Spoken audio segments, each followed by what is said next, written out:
2CT7.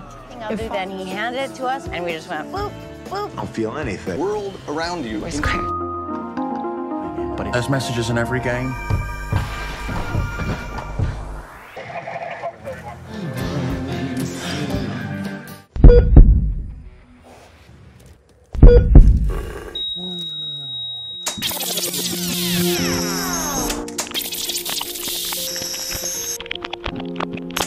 Nah, kita sudah lihat gimana narkoba begitu ngerusak hidup penggunanya. Mulai dari dampak fisik, psikologis, spiritual, sampai ke dampak sosiologis. Tapi gimana sih sebenarnya narkoba itu bisa masuk ke Indonesia? Dibuat dari hasil investigasi, ya.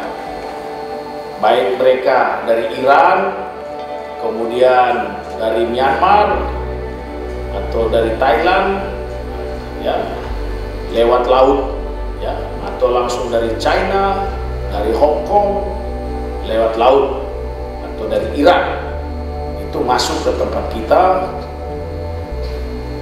kemudian persebarannya ke seluruh Indonesia, jalurnya.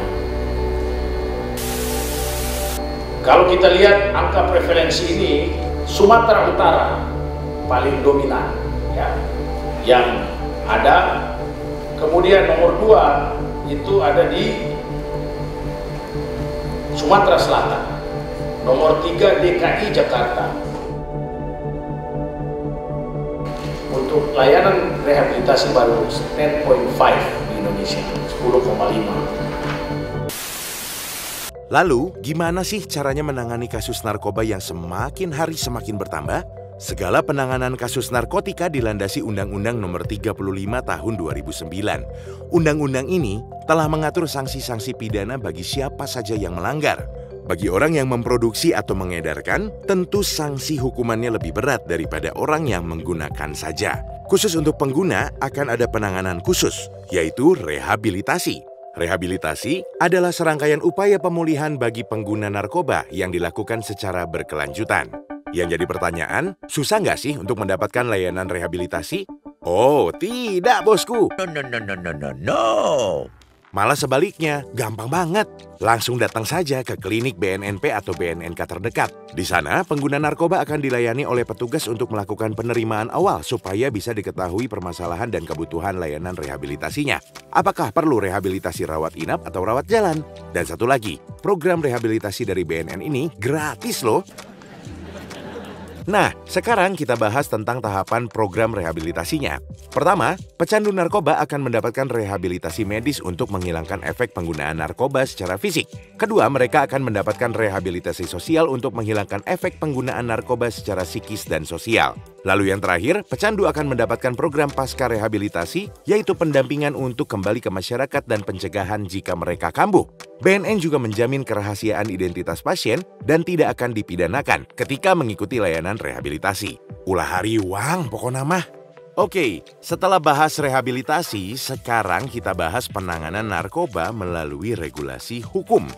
Hukuman pidana bagi tersangka kasus narkoba tertulis mulai dari pasal 111 sampai pasal 148 di Undang-Undang Narkotika.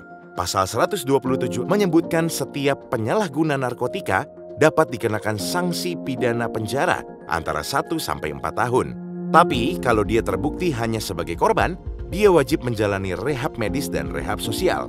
Khusus bagi orang yang mengedarkan narkotika tanpa izin pihak berwenang, bisa dikenakan sanksi pidana penjara antara 2 sampai 20 tahun, bahkan sampai pidana mati atau penjara seumur hidup. Sesuai Undang-Undang Nomor 35 Tahun 2009, mekanisme dan prosedur penanganan kasus narkotika adalah sebagai berikut. Pertama, tersangka ditangkap beserta barang bukti. Kedua, penyidik menghubungi kejaksaan tentang status barang bukti. Ketiga, barang bukti diserahkan ke lab forensik untuk diteliti. Dan terakhir, pemusnahan dengan cara dibakar habis sampai nggak ada sisa. Mungkin dari kalian ada yang bertanya, kalau narkobanya dibakar, apakah asapnya nggak berbahaya? Kayak orang teler deh gara-gara hasupna. Tenang, pembakaran narkoba dilakukan dengan menggunakan insinerator. Jadi, asap dari hasil pembakarannya akan bersifat netral dan tidak ada lagi kandungan narkobanya. Lalu apakah kasus narkoba hanya bisa ditangani dengan rehabilitasi dan hukum saja? Tentu saja tidak. Mari kita lihat skema kerja dari BNN ini. Narkoba muncul karena adanya permintaan dari masyarakat. Ketika ada permintaan, otomatis akan ada penyediaan. Kalau ini disalahgunakan, akan melahirkan pecandu atau pengedar baru yang akan kembali memunculkan permintaan dan penyediaan. Untuk pecandu akan ditolong dengan rehab. Sedangkan pengedar akan diberantas dengan hukum yang berlaku. Tapi lingkaran permintaan dan penyediaan tidak akan berakhir kalau permintaan dari masyarakat selalu ada. So, dibutuhkan penanganan secara komprehensif dan partisipasi dari masyarakat luas. Nggak cukup hanya dari pemerintah dan instansi tertentu. Seperti peribahasa Sunda, kacai jadi salewi, kadarat jadi salogak. Urang teh kudu kompak.